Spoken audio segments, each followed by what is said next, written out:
There is one line on your car insurance you can often just delete. For the right car, it saves the average driver somewhere between $700 and $1,800 a year, and most people keep paying it out of pure habit. It is called full coverage. On the wrong car, it is money you hand over every single month for almost nothing back. So today we settle exactly when to keep it and when to drop it, with real numbers. You might remember Maria, 2 cars and a bill that keeps creeping up every renewal. Her newer car still has a loan, so full coverage stays. The lender requires it. But her second car, an older paid-off sedan worth about $6,000, is where the real money question lives. Should she still be paying to fully cover it? Let us run the math her agent will not. One disclaimer. This is decision math, not insurance advice. Costs vary by state and car. Confirm with a licensed agent before you change anything. First, what full coverage even is, because the name is doing a lot of hiding. It is 3 things bundled together. Liability, which the law requires, plus collision and comprehensive, which pay to fix or replace your own car. All in, the average driver pays about $2,300 a year for the bundle.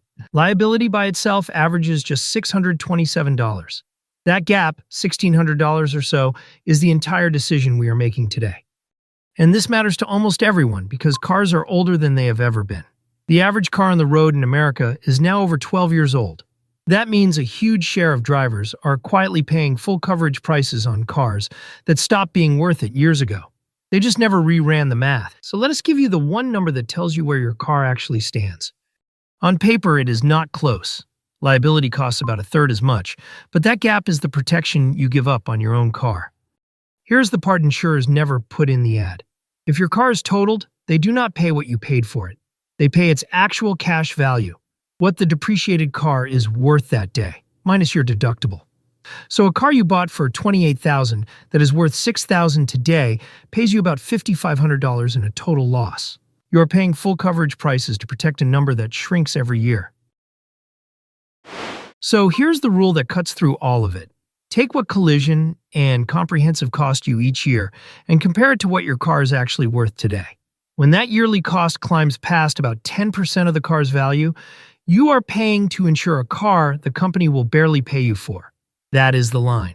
Above 10%, full coverage stops being protection and starts being a bad bet.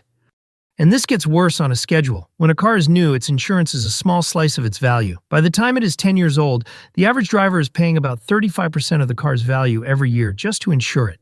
By 20 years old, it is closer to 60%.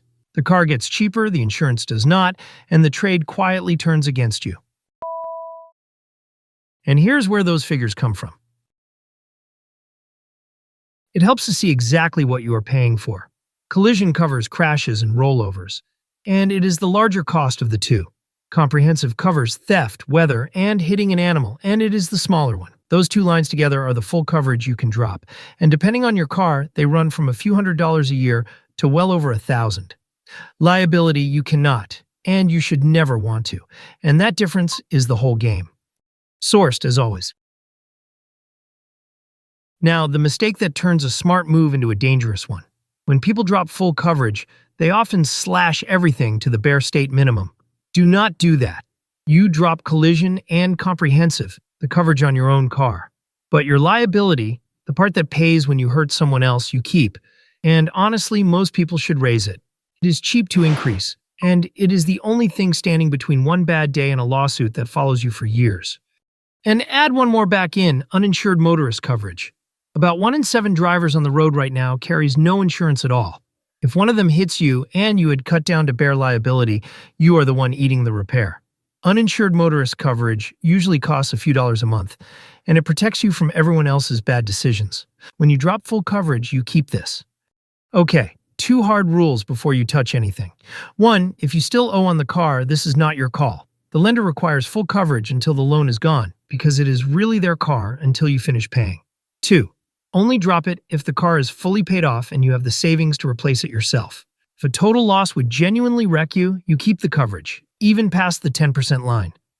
Quick pause. If running the real numbers on your insurance like this is useful to you, subscribe. It is the cheapest way to make sure the next one actually finds you. Now, let us run Maria's older car. So run it for Maria. Her older car is worth about $6,000. Full coverage on it costs about $1,180 a year. Liability only would be about $470. Dropping full coverage saves her roughly $710 a year. And look at that $1,180. It is almost 20% of what the car is even worth. She is not near the 10% line. She is way past it.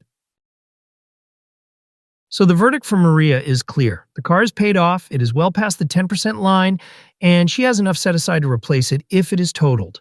She drops collision and comprehensive on that car and keeps about $710 a year while holding her liability high.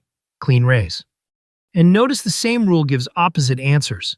Her newer financed car keeps full coverage. The older one drops it. This is not anti-insurance, it is just math. Now be honest about the trade because the fear is real.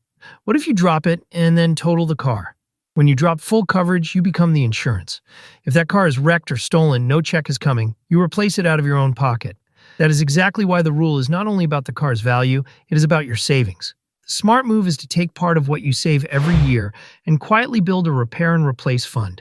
So the day something happens, you are the safety net you just fired. So how do you actually do this? 1. Call your insurer or hop online and change coverage on the older car only, not your whole policy.